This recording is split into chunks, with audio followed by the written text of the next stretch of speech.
കാത്തിരിപ്പിനൊടുവിൽ ഇളയ ദളപതി വിജയുടെ തെറി എന്ന സിനിമയുടെ ഫസ്റ്റ് ടീസർ പുറത്തിറങ്ങിയിരിക്കുകയാണ്. 50 സെക്കൻഡോളം നീളമുള്ള ഈ ടീസർ വളരെ ഇൻട്രസ്റ്റിംഗും ഇംപ്രസീവും ആയിട്ടാണ് ചെയ്തിരിക്കുന്നത്. വിജയുടെ ഈ സിനിമയിലെ റോളിനെ കുറിച്ചുള്ള ഒരു ഇൻട്രൊഡക്ഷൻ ആണ് ഈ ടീസറിൽ അധികവും കാണിക്കുന്നത്.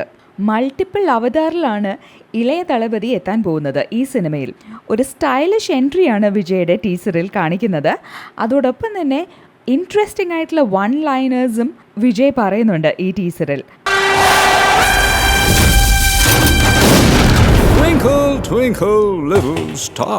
പക്ഷെ ലീഡിംഗ് ഫീമെയിൽ റോൾസിൽ എത്തുന്ന സാമന്തയെയോ ഏമി ജാക്സനെയോ ഒന്നും ടീസറിൽ നമുക്ക് കാണാൻ സാധിക്കില്ല. തെറിയുടെ സ്റ്റോറി ലൈനിനെ കുറിച്ചൊന്നും ഈ ടീസർ ഒന്നും തന്നെ റിവീൽ ചെയ്യുന്നില്ല. ഇതിൽ വിജയ് പ്ലേ ചെയ്യുന്ന ക്യാരക്ടറിന്റെ നേച്ചറിനെ മാത്രമാണ് കാണിക്കുന്നത്. ഈ 50 സെക്കൻഡ് നീളമുള്ള ക്ലിപ്പിൽ ആക്ഷനും കോമഡി സീക്വൻസും ഒക്കെ കാണിക്കുന്നുണ്ട്.